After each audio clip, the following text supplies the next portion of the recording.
Our country is doing really well. I mean, at a level that nobody thought. We took a little excursion because we felt we had to do that to get rid of some evil. And I think you'll see it's going to be a short-term excursion. How good is our military, right? Amazing. How good. Short-term. Short-term.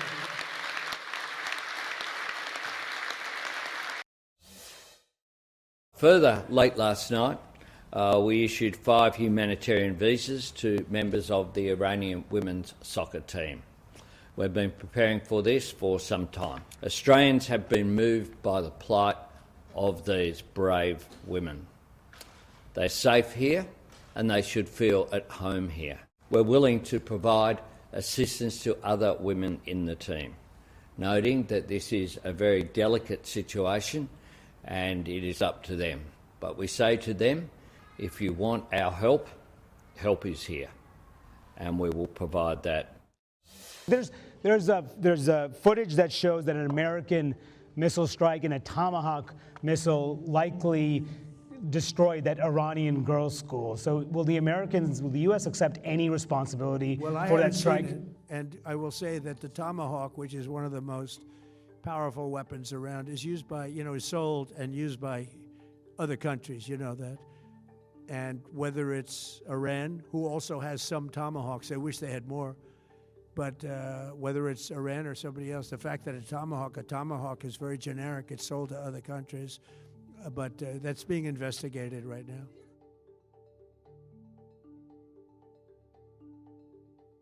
The Israeli military is accused of using white phosphorus munitions in a residential area of southern Lebanon. Human Rights Watch says it verified and geolocated images from the town of Yohmar taken on March 3rd, days into Israel's renewed military assault on the country. According to the group, the images appear to show airburst white phosphorus munitions deployed over a residential part of the town. Lebanese civil defense workers were also seen responding to fires in at least 2 homes and 1 car in the area.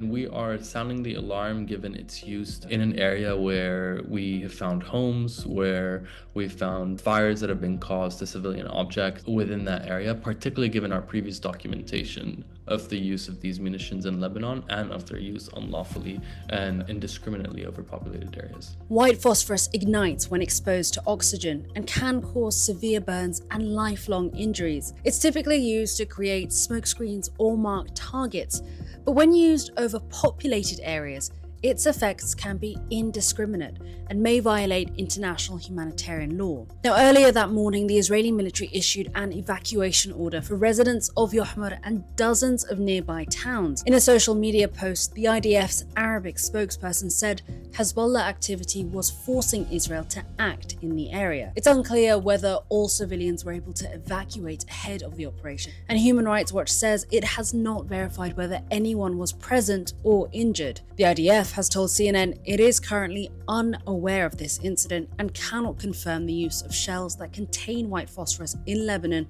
as claimed by the monitoring group. The report comes as Israel expands its assault on Lebanon, where the country's health ministry says hundreds have been killed already and more than 500,000 people displaced. President Trump said he had a really good call with President Putin yesterday. Will Russia be aiding us in this conflict, and can you share anything on that?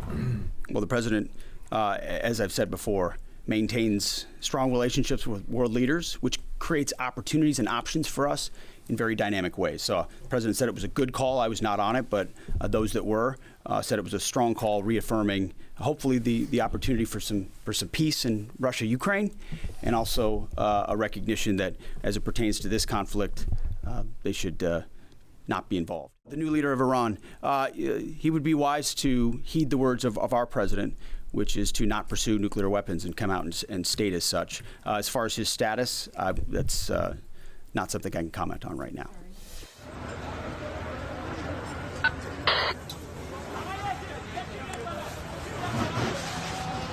آدم‌هایی که زنده توی طبقه 5 پیدا کردیم. 18 اسفند ماه 1404 حمله رژیم صهیونیستی به منطقه رسالت.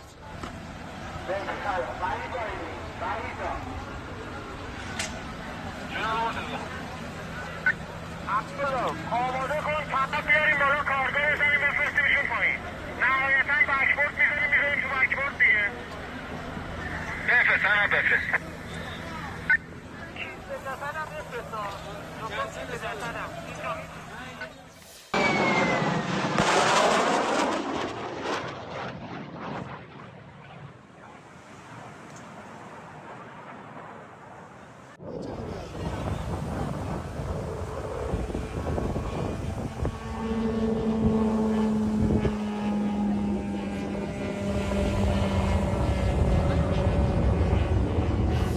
It was a very kinetic night here in the Iranian capital, Tehran. We ourselves witnessed several waves of what appeared to be very heavy airstrikes, and the building that we're in right now and that we're staying in was shaken on several occasions from the sheer force of the impact. Now, from our vantage point, it appeared as though especially targets in the east of Tehran were being attacked, also possibly around Mehrabad Airport, which is in the west of Tehran.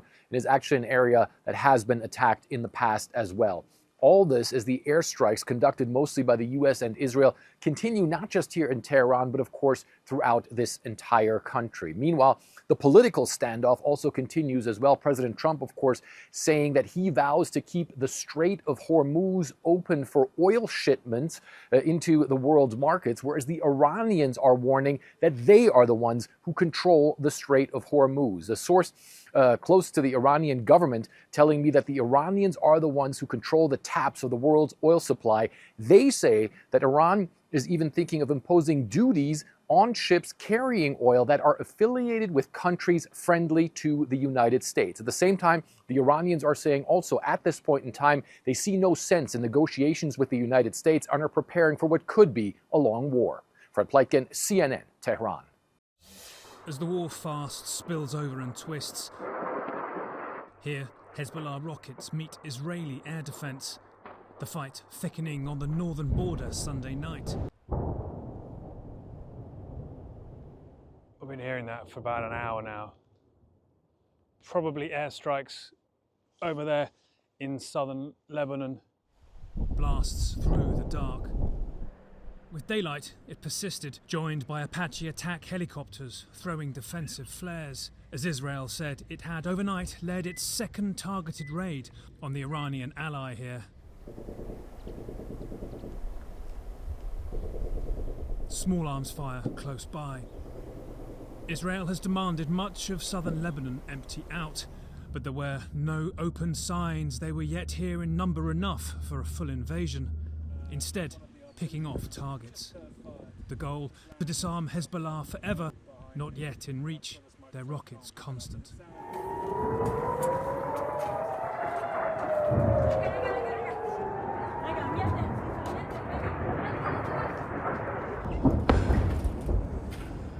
They're right over our head. The house where we took cover had 28 alerts last night. How long is it? Is it like about 10 seconds? No, it's immediate. You need to hear the more that I hear the siren, but it's the moment that you need to be inside shelter. Don't you get tired of this? We get tired. We don't have any choice. Yeah. It's our home. Yeah. Okay, we're hearing jets overhead. There's anti-aircraft fire going on. They told us we gotta get out of here as fast as possible. That just goes to show how fast things can turn bad here. We were filming at a site that was apparently rid of this mask. Struck yesterday. I think we should go. Yeah, we should go. We go. Yeah. Where we are right now is the east of Tehran, and the authorities say there was a massive airstrike that hit a residential building. Now, as you can see, there's some demolition work that's still going on here right now. Now, they say that a lot of people were killed and wounded here at this site, but what they also say is that the blasts from the bombs that hit this area were so strong that it not only destroyed these buildings, but that it also damaged severely a lot of the buildings on the other side of the street and, in fact, in that larger block. Now, what we've seen since we've been on the ground here is people who apparently were going in to collect some belongings, possibly people who maybe live there, who obviously survived this blast. I was in the basement and was thrown against the opposite wall. I was under the rubble. That's it. I don't know what else. I'm sorry.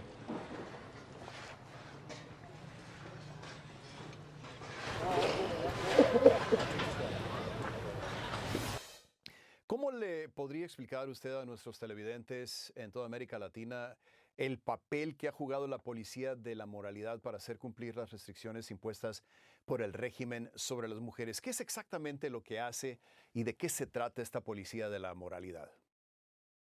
La responsabilidad de policía moral en las calles, como que llaman moral y piensan que las mujeres que están sin hijab están en las calles, están al contrario del régimen islámico. El hijab está en un concepto de estructural ideológica del régimen islámico.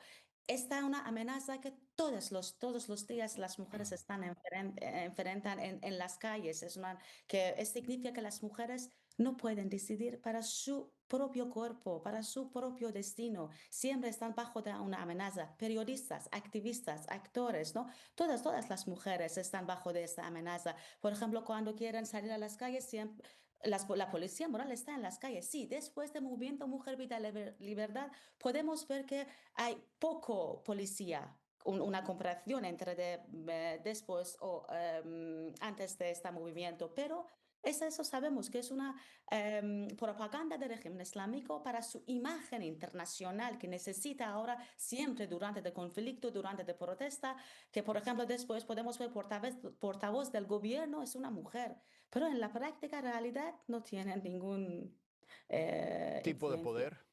Sí, Sí. no tienen ningún poder, sí. En un aspecto mucho más general, quería preguntarle sobre el tipo de restricciones que enfrentan las mujeres en Irán en lo que se refiere a empleos, a trabajos. ¿Cuáles son los trabajos que sí pueden desempeñar las mujeres y cuáles están prohibidos para ellas? Vamos a empezar desde universidades. Más del 60% de los estudiantes que están en las universidades son mujeres. Eso que sabemos. Las mujeres en Irán son muy educadas, son muy avanzadas, pero el nivel del laboral, más del 70-80% está en la mano de los hombres. Significa que en la práctica el régimen islámico no va a dar oportunidad a las mujeres que pueden lograr a sus objetivos, a sus sueños. Es la realidad del régimen islámico, pero siempre va a jugar con estadísticas, las cifras que están en las universidades y no va a decir sobre el nivel laboral qué cifras las mujeres tienen. Siempre estamos estamos en una situación que nos eliminen, pero en medicina, en derecho, en ingeniería, las mujeres en universidades tienen un nivel muy alto, una cifra muy alto, pero en nivel laboral no podemos ver. Estamos viendo todavía las imágenes de las mujeres del equipo nacional de fútbol de Irán que desafiaron al régimen iraní, al régimen islámico. ¿Cuál considera usted que fue la razón por la cual se atrevieron a desafiar a las autoridades de Irán al no cantar el himno nacional, al quedarse calladas en ese primer partido en contra de Corea del Sur? ¿A qué se debe la protesta de estas mujeres? Como que tenemos ejemplos antes, por ejemplo, el Nazar Rekobi también, después del movimiento de Mahsa Amini, ha jugado sin velo. Creo que todo el mundo la conocen, pero han amenazado ella con su hermano y ella volvió y ha hecho una entrevista que lo siento mucho y no voy a repetir más, pero ahora está en exilio, está hablando contra el régimen con libertad. Y podemos ver, por ejemplo, estas chicas, estas futbolistas, cuando estaban hoy sí, al lado del Ministerio de Australia, estaban sin hijab. Esto significa que las mujeres no les gustan estas leyes, no quieren este régimen. La única manera que ellos pudieron dar sus opiniones en nivel internacional fue que no han cantado himno, pero ellas sabieron que después pueden encontrar de las amenazas del gobierno, pero han aceptado todas de ellas y me parece que ellas son muy valientes porque sus familias viven en Irán como todas nosotros que siempre tenemos miedo a nuestro régimen, no es nuestro régimen, el régimen islámico de Irán, que nuestra familia viven ahí. Quería preguntarte, si me lo permites, ¿cómo fue para ti, cómo fue para usted crecer durante el régimen islámico? Porque anteriormente compartías que viviste 30 años de tu vida bajo ese régimen. ¿Cómo fue crecer con él? ¿Cómo fue convertirte en mujer, encontrar tu camino en la vida? ¿Y cómo finalmente pudiste salir de Irán, tu país? Yo he nacido bajo el régimen islámico, he crecido, he estudiado y trabajado, he luchado también, yo he participado en protestas también y yo he salido del país como estudiante de doctorado. Y el día que quería salir del país yo no sabía que no puedo volver, pero desde 2022 que yo he empezado mis actividades más serio, ahora yo sé que no puedo volver, pero yo quiero compartir una experiencia personal, pero es una experiencia para todas las niñas, las chicas, las mujeres y también los hombres, los niños. Por ejemplo, cuando yo tenía 6 años, 7 años, en la escuela, en cole, fíjate, ojo, un chica o un chico con 6 años, los obligaban que vamos a decir muerta a Israel, muerta a Estados Unidos, antes que vamos a entrar a nuestra clase. Y un niño, una niña con 6 años, con 7 años, ¿por qué tiene que pensar en muerte? ¿Por qué tiene que perder esperanza a la vida? Eso es la ideología del régimen islámico que ha transmitido en nuestro alma, en nuestra alma, que ha quitado sentido de la vida a nosotros. Por eso que los iraníes siempre están luchando que puedan lograr la dignidad, ¿no? A la Sí. libertad, a la vida.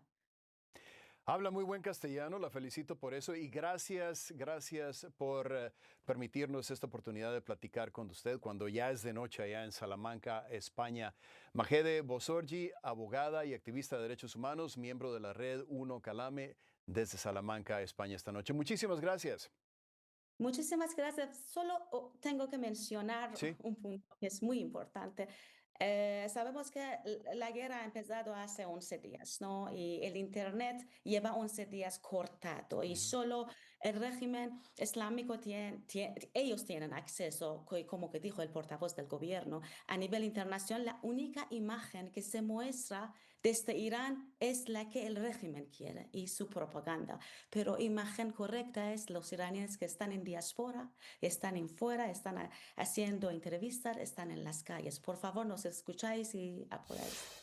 Y Rafael, pues precisamente al día siguiente de la insinuación del presidente Trump de un final cercano a la guerra, tanto el secretario de guerra de su país como el primer ministro israelí, Benjamin Netanyahu, han insistido que van a continuar las operaciones hasta lograr, dicen, todos los objetivos y con fuerza. En Israel tampoco descartan la posibilidad o la ambición, una palabra que ha usado Netanyahu, de el cambio de régimen iraní, aunque ha aclarado ya que eso depende básicamente del pueblo iraní.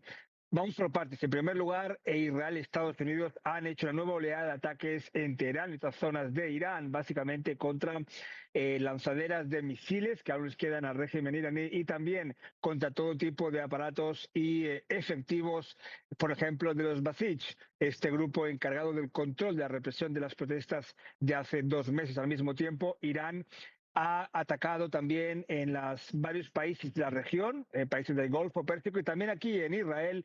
Hace unos minutos la Guardia Revolucionaria afirmaba que había atacado y alcanzado un centro militar de inteligencia israelí en el centro del país.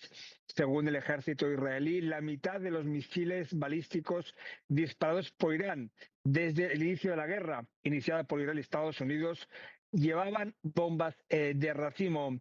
La Guardia Revolucionaria también ha enviado un mensaje a Trump después de que Trump dijera esto del final de la guerra posible, según lo que él piensa, pues la Guardia Revolucionaria afirma que son ellos los que van a determinar cuándo va a acabar esta guerra, recordando que todo empezó con el ataque israelí y estadounidense.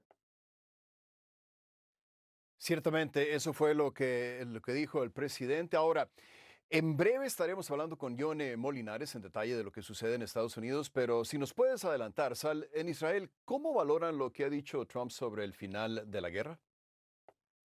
Bueno, yo intento descifrarlo. Evidentemente, Netanyahu y Trump van a hablar en las próximas horas, una vez más, según diversas fuentes, pero en Israel consideran que es una oportunidad histórica, dicen Israel, para lograr, diríamos que retirar o eliminar las capacidades tanto militares como sobre todo también nucleares de Irán.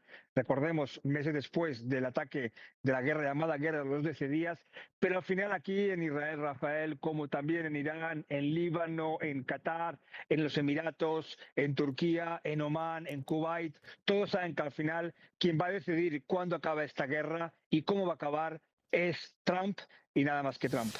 La tensión en el estrecho de Hormuz sigue generando miedo en los mercados y esto lo hemos venido hablando desde que empezó la guerra. ¿Qué tan vulnerable es realmente el suministro global de petróleo si este paso estratégico se ve afectado? Bueno, la verdad que lo que veníamos observando era obviamente que si se seguía tensionando la situación en el estrecho de Hormuz, era muy probable que el precio del barril superara los $100. Y eso fue lo que sucedió. Llegó a cotizar el WTI cerca de los $110 aproximadamente y el Brent arriba de los $115.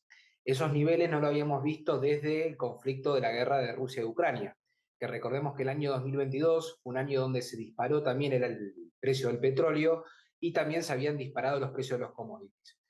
En este momento lo que estamos observando es que luego del discurso de Donald Trump, el precio del Brent y el WTI cayera desde los $100 aproximadamente a los $88. Igualmente, sigue estando, si lo analizamos en lo que es el análisis en una semana del precio del barril, aumentó más de un 19%. Y en el último mes aumentó casi un 40% el precio del barril. Y esto es un problema. ¿Para qué? Para la inflación a nivel global, para todos los bancos centrales de todos los países que venían con un recorte de la tasa de interés. Recordemos que cada vez que los países recortan la tasa de interés, hay una forma de reactivar el consumo y la economía a través del crédito. Y esto lo sabe muy bien Donald Trump, que un precio del barril sostenido durante un plazo de 3 meses, 4 meses, por arriba de los $100, va a presionar la inflación dentro de Estados Unidos, elevándola posiblemente por encima del 4% anual. Y esto sí es un problema donde Donald Trump justamente, a través de su discurso, quería lograr este efecto, que el precio barril baje por debajo de los $90 y también llegar a una solución lo más rápido posible, justamente porque se ve amenazado en un contexto de año electoral, obviamente la obligatoriedad de que la inflación permanezca por debajo del 3% anual. Ezequiel, pero estamos viendo es que estos precios del petróleo dependen mucho de lo que diga en un momento dado el presidente o, por ejemplo, hace pocos minutos habló el secretario de Defensa, Pete Hegseth, y decía que la guerra, y esto contradiciendo un poco lo que dijo ayer el presidente y por lo que los precios se desplomaron, decía la guerra irá hasta que logremos, derrotar a Irán, etcétera, etcétera. Entonces, esto simplemente lo que hace es subir y bajar constantemente. No pone los precios en en una estabilidad, sino que está en constante sube y baja. Exactamente, claro, no hay estabilidad en el precio del barril y no podemos predecir cuánto va a estar el barril incluso de acá a una semana. Lo que sí podemos observar es que hay un crecimiento notable del precio, ¿no? En el último mes particularmente, cuando se comenzó a desarrollar este conflicto. Pero estos precios de inestabilidad, también si lo observamos en términos bursátiles, las bolsas también operaron mixtas durante toda la semana pasada y también esta semana. Por ejemplo, hoy puntualmente, todas las bolsas europeas y asiáticas están al alza. En Japón, Corea del Sur cerraron al alza, arriba de un 3-4%. En Europa, claro, ahí lo estamos viendo. El español subiendo arriba de 2,49%, una suba también de los metales, tanto la plata y el oro, y también en el pre-market del mercado norteamericano vemos una suba de los 3 principales índices bursátiles, tanto el S&P, el Dow Jones como el Nasdaq. Es decir, todavía el mercado hay cierta volatilidad y desconfianza también de cómo se vaya desarrollando el conflicto. porque cuando cayeron las bolsas, por ejemplo, el lunes y también algunos días de la semana pasada, cayeron arriba del 6%, 7% muchas bolsas asiáticas. Y también muchas acciones norteamericanas se vieron perjudicadas, sobre todo el sector tecnológico, que ha impulsado el crecimiento de los índices como el Nasdaq, el S&P 500 durante todo el 2025. Entonces, el contexto sigue siendo de incertidumbre. Claro, estábamos viendo ahorita precisamente cómo abrieron los mercados, cómo estaba, por ejemplo, el Dow Jones y el S&P 500 a la baja y el Nasdaq al alza. Sin embargo, veíamos que el petróleo, obviamente, como lo veníamos analizando contigo, Ezequiel, pues ahí está, a la baja 87.25 el Brent y el WTI 88,50. En este sentido, también veíamos que hay países que aún estando muy alejados del lugar donde está ocurriendo el conflicto, y estamos hablando, por ejemplo, Nueva Zelanda y Australia, se han visto afectados. Esto habla precisamente de esta energía global que está bastante interconectada, ¿no? Totalmente. Vivimos en un mundo completamente interconectado y las empresas que lideran los principales índices bursátiles son firmas que tienen operaciones en los 5 continentes. Entonces, obviamente, el conflicto en Medio Oriente ha perjudicado a la renta variable. Cuando hablamos de renta variable, lo definimos a las acciones. Entonces, vimos un movimiento de estas últimas 2 semanas de los inversores de las acciones, lo que son acciones en las empresas, hacia los bonos de los países nacionales, ¿no? Estamos hablando de los bonos como bono del Tesoro norteamericano o bono del Tesoro japonés o el bono del Tesoro de Corea del Sur. Es un poco ese movimiento de ir de la renta variable a renta fija para buscar activos más seguros en un contexto de muchísima incertidumbre.